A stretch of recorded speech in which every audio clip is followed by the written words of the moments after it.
اب دوسرے ٹاپک کی طرف چلتے ہیں، اللہ اور اس کے رسول صلی اللہ علیہ وآلہ وسلم کی اطاعت۔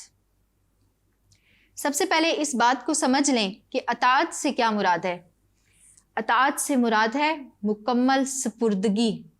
اپنی ذات کو کسی کے تابع و فرمان کر لینا، کسی کا فرما بردار ہو جانا، کسی کی اطاعت میں شامل ہو جانا، کسی کی بات کو تسلیم کر لینا، پھر صرف اس کو مجرد تسلیم ہی نہیں کرنا، دل و دماغ کو اس کے تابع کر لینا، بلا چوں چراں اس کو مان لینا، من و عن اس کو تسلیم کرنا، یہ ہے اطاعت۔ اللہ کی اطاعت کیسے ممکن ہے؟ اللہ کی اطاعت اس طرح سے ممکن ہے کہ آپ اللہ تعالیٰ سے محبت کریں، اس کے احکامات کی پاسداری کریں، نماز پڑھیں، روزے رکھیں، شریعت کی تعلیم حاصل کریں اور پھر اس کے مطابق اپنی زندگیوں کو گزاریں، تو یہ ہے اللہ کی اطاعت۔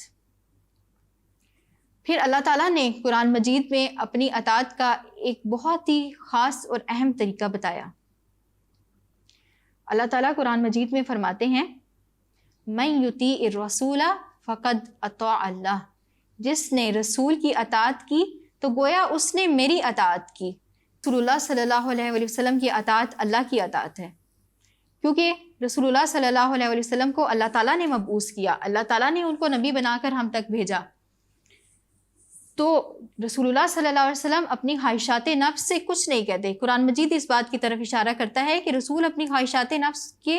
پیروی نہیں کرتا، وہ اپنی خواہشات نفس سے آپ کو کوئی بات نہیں بتاتا، بلکہ جو بھی وہ بتاتا ہے وہ محض وحی ہوتی ہے، وہ اللہ تعالیٰ کی طرف سے نازل شدہ ہوتی ہے، خواہ وہ قرآن ہو، خواہ وہ نبی کی اپنی بات ہو، وہ اللہ تعالیٰ کی طرف سے ہے، وہ نبی کا اپنا کلام نہیں ہے۔ تو اس طرح سے رسول اللہ صلی اللہ علیہ وسلم کی اطاعت اللہ کی اطاعت ہے۔ پھر قرآن مجید میں ارشاد ہوتا ہے کہ اگر تم چاہتے ہو کہ اللہ تم سے محبت کرے تو میری اتباع کرو، قل ان کنتم تحبون اللہ فاتبعونی۔ تو جب ایک انسان یہ چاہتا ہے کہ وہ اللہ کی محبت کو حاصل کرے تو اس کا ایک طریقہ یہ بھی ہے کہ اس کو رسول اللہ صلی اللہ علیہ وسلم کی اتباع کرنی ہے، پیروی کرنی ہے، فرما برداری کرنی ہے اور اطاعت کرنی ہے۔ قرآن مجید میں کتنے ہی ایسے مقام ہیں، جب آپ تلاوت کرتے ہوں گے تو آپ اس بات سے ضرور گزرتے ہوں گے اور اس کی فہم ہوگی آپ کے ذہن میں کہ جہاں پر اللہ کی اطاعت کا ذکر آتا ہے اس کے ساتھ ہی رسول اللہ صلی اللہ علیہ وسلم کی اطاعت کا ذکر آتا ہے۔ جس طرح لا الہ الا اللہ محمد الرسول اللہ میں پہلے اللہ کی وحدانیت کا ذکر ہے اور اس کے بعد رسول اللہ صلی اللہ علیہ وسلم کے اللہ کے آخری رسول اور نبی ہونے کی شہادت ہے، اسی طرح اللہ کی اطاعت کے ساتھ رسول اللہ صلی اللہ علیہ وسلم کی اطاعت کو ملا دیا گیا ہے۔ ایسا ممکن ہی نہیں کہ ایک انسان اللہ کی تو اطاعت کرے لیکن رسول اللہ صلی اللہ علیہ وسلم کی اطاعت نہ کرے، یہ آپ کے ایمان میں شک ہے، یہ آپ کے ایمان کے ناقص ہونے کی علامت ہے کہ آپ اللہ کی اطاعت تو کر رہے ہیں، آپ قرآن کو تو مان رہے ہیں لیکن آپ رسول اللہ صلی اللہ علیہ وسلم کی اطاعت کو چھوڑ بیٹھے ہیں، آپ نے حدیث کو چھوڑ دیا ہے۔ تو رسول اللہ صلی اللہ علیہ وسلم کی اطاعت بھی اسی طرح ضروری ہے جس طرح اللہ رب العزت کی اطاعت ضروری ہے۔ پھر اس اطاعت کا دل و دماغ کی پسندیدگی کے ساتھ ہونا ضروری ہے، بلا چوں و چراں اور من و عن رسول اللہ صلی اللہ علیہ وسلم کے احکامات کو ماننا ہے۔ قرآن مجید میں اسی بات کی طرف اشارہ ہے، فلا وربک لا یؤمنون حتی یحکموک فیما شجر بینہم